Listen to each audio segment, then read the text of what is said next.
alim. Kamu tidak usah kecangkeman orang Aceh diadab karena banyak maksiat, ke malah goblok yang telulas. Foto-foto maksiat yang Aceh, rak maksiat yang Bali. Bali le maksiat yang Hollywood, Hollywood le maksiat yang Cina malah komunis. Nggak usah ngomong gitu. Pokoknya adab itu Allah kuasa mengadab siapa saja. Tapi kita berhenti di situ, nggak usah ngomong siksa karena dosa. Karena kalau kamu ngomong dosa diperbandingkan ada daerah yang lebih dosa atau itu tidak wilayah kamu. Makanya Rasulullah itu kalau ditanya ada adab itu Nabi nggak pernah nerus. Ya sudah ada adab, tapi kalau mansus ya mansus misalnya kaum Lut itu mansus karena adab. Tapi kalau orang Islam kan nggak mesti adab. Saja hukuman yang menjadikan malah mlebu swarga. Kalau sama nggak percaya gini, dan saya menjamin pasti saya benar dalam hal ini karena saya berdasar hadis sahih. Sama-sama adab misalnya orang tenggelam, banyak kan orang mukmin disifati Nabi itu mati syahid. Kalau tak lawan nak sing darane wong Aceh iku mesti adab. Tak lawan dunia akhirat. Selain wong sombong berarti tak maca hadis. Lu coba Nabi beberapa kali ngendikan umatku sing syahid itu sekian-sekian termasuk sing mati hori kon sing mati tenggelam coba. Artinya ada bentuk gharik yang justru syahid. Kecangkeman dulu tahu ngaji kecangkeman. Oh tak lawan dunia akhirat. Karena sok sucinya.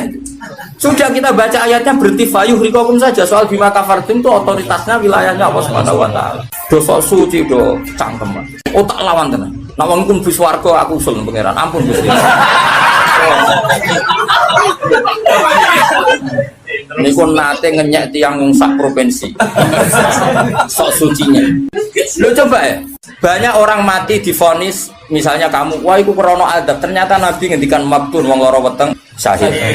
Gharik syahid, mahdum syahid. Orang yang mati korban, kan kita tidak pernah tahu. Ya sudah bodoh-bodoh tidak pernah tahu, pakai yang husnul khotimah saja, pakai yang husnudzon saja. Saya ulang lagi ini penting saya utarakan. Jadi Allah saja yang Tuhan ngendikan itu potensi. Saya pastikan lah.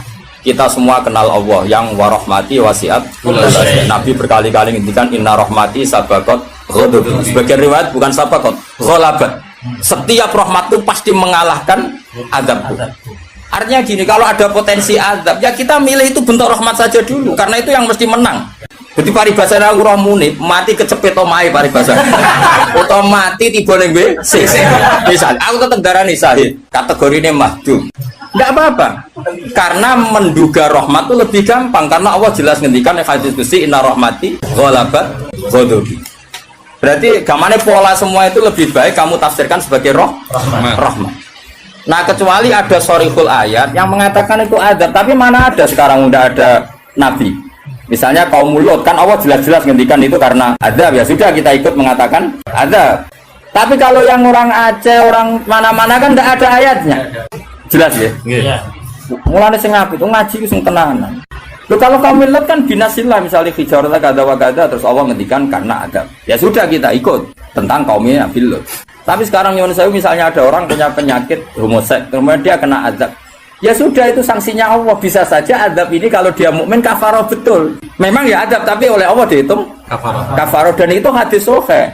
Tidak ada seorang mukmin yang punya dosa kecuali nanti dia kena masalah, nanti kena riu atau kesandung dari Nabi dan itu nanti jadi kafarohnya. Jadi saya pastikan fayuhrikokum bima kafartum itu untuk konteks orang mukmin kamu baca separuh saja sudah Allah itu mampu menenggelamkan kalian. Tapi khusus orang mukmin khitabnya jangan bima kafartum kan kita tidak kafir. Loh, kalau Allah kan maha tahu sehingga Allah berhak dong ngendikan bima kafartum mergo kafir. Kita kan tidak tahu apalagi dirinya dia mukmin kan ayat itu tidak kena. Ayat itu kan pada orang kafir bima kafartum ayatil aku bima amantum. Boleh mikir mana yo seudon rasa di lembaga no seudon. Belum seudon kok dalil. Bisa ada panggungnya dia. Wong seudon siri elek men seudon kok dikai panggung. Ajak bisa. Lha seudon kok di lembaga no. Tak lawan yakin dunia. Bahaya itu bahaya sekali. Ora terima bahaya sekali. Ya saya ulang lagi ya. Jadi kata qadir itu potensi. Enggak mesti terjadi karena kita tahu warahmati wasatul nasir. Inna rahmati sabaqat ghadabi wa fir'atin ghalabat. Jadi kalau ada fenomena tak pilih dulu itu rahmat, terutama kalau pada orang mukmin. Mulane ngaji to, pun nanganut kula. Fayuhrikokum bima kafartum. Sing berhak ngendikan bima kafartum iki sapa arah pengira. Wong yang terjadi di Indonesia udah do mukmin, mana mungkin kita teruskan bima kafartum. Rungokno tobat wong-wong. Aman Nabawi anut Sayyidina Ali. Jadi Sayyidina Ali, aku sok ben ketemu pengiran pertama, nglapor wong sing masalah mbak. Ana awwalu man yatsu baina yadir rahmanil khusuma. Aku wong pertama sungkeman yang pangeran. Iku apa konfirmasi, musuh aku bener di. Aku sih yakin ngono. Aku sebenarnya ngono. Ulama dilawan bal ngenyek wong. Tapi kalau Allah ngendikan adab itu mau ngendikan potensi. Jong nak kelakuan ngene, aku iku kuwasa mendatangkan siksa. Kuwasa itu kan belum eksekusi kan? Bisa iya, bisa tidak. Maka ya sudah itu potensi. Maka kalau ada orang mukmin ngalami apa-apa, itu sebagai ada banyak potensi. Yang mesti terjadi hubungan manusia dengan Allah itu rahmat. Wah, awas ya orang. Wes akeh murid kula nak di keyakinan ndak seperti saya tak lawan. Karena ini menyangkut tradisinya pangeran sunatullah hubungannya mbek kawulane iku rahmat. Bahkan redaksine kata bacara aku ra ahli sunah tamaknani majibno. Mari ahli sunah nak darani apa ora wajib nglakoni apa ya ono wae. Maksudnya kula yo kan. Wes jelas istilahnya kan kata barabbukum ala nafsi. Cuma kita sebagai ahli sunnah manjen mengatakan Allah itu tidak wajib melakukan apa saja. Tapi Allah sendiri mengistilahkan dirinya pasti mewajibkan pada dirinya melakukan rahmat. Lha kula suwun. Hubungane wong mukmin be Allah iku yakini hubungan sing baik. Mergo Allah ngendikan nggih kata rabbukum ala nafsi rahmah. Sebagian wassalamu ala manit tabal huda. Dadi anggere ana wong mukmin hubungannya ambil Allah itu untuk salam, paham ya? Soal nanti ada salah-salahnya itu ya mesti wong ya salah. Aku rasa mbok kandhani, macam kita pakai aku rasa kecangkeman. Didali, sudah jelas Qur'annya gini, di Qur'an tinggi. Wah, saya pernah melihat ada kitab judulnya melali, aku isinya loh ini. Tak ulang lagi, saya tidak bosan karena kita ini nusrotan li ummati Rasulullah Sallallahu Alaihi Wasallam. Kita akan bela mati-matian umatnya Kanjeng Nabi. Nah, kan umatnya Nabi iman be Kanjeng Nabi, be sholat, be maca sholawat. Zaman akhir kau ingin rusak itu ibadah.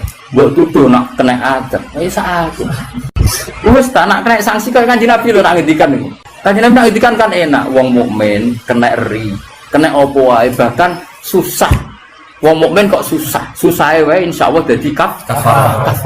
Mulane Kanjeng Nabi nanti ngendikan inna minadz-dzunubi dzamban la yukaffiruhu illa hamul maisha. Ana dosa iku isane kafarah nak kowe susah. Asa ulang lagi berkali-kali. Pokoke nak ana masalah mbek wong mukmin sing gampang takwilane yaiku hubungane rahmah.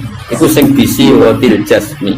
Mergo Allah ngendikan wa rahmati wasi'at kullasa. Setiap orang pasti mendapatkan rahmate Allah. Lah soal nanti Allah rodok ngekei sanksi duwe Quran ora dijogo. Dadi kiai ora tau mulang, terus rodok diadab apa sithik-sithik bojone minggat. Rezekine angel. Lho nak pancen iku adab tenan mesti asal wong mukmin statusnya apa nglebur dosa ora istena. Wis hukume adab terus piye? Dadi anggapnya dikoplok ngono lho maksudnya.